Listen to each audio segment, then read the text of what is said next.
So, the latest map to hit Heroes of the Storm is called Tomb of the Spider Queen. As you might guess, it involves spiders. If you're an arachnophobe, you might want to give it a skip.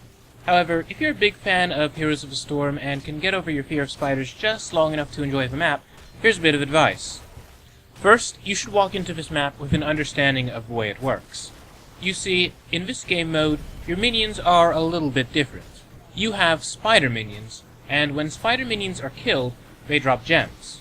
You can collect these gems and take them to a couple of points along the map.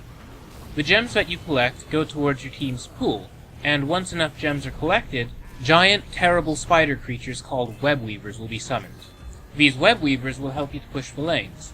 Now your enemy will not be able to summon web weavers until all 3 of your teams are dead.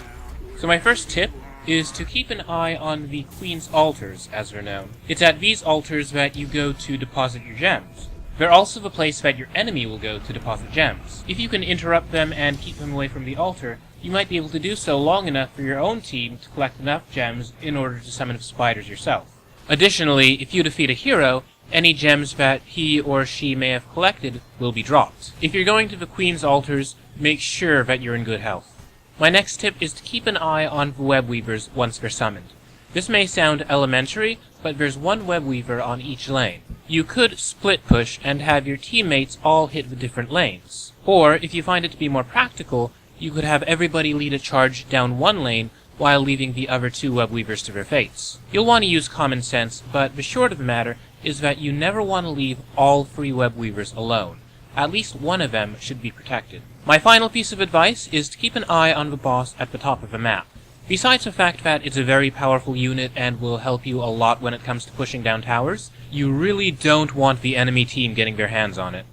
What do you think about these tips?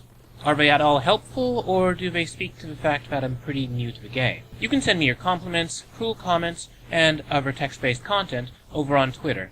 I'm at Jordan_Cameron.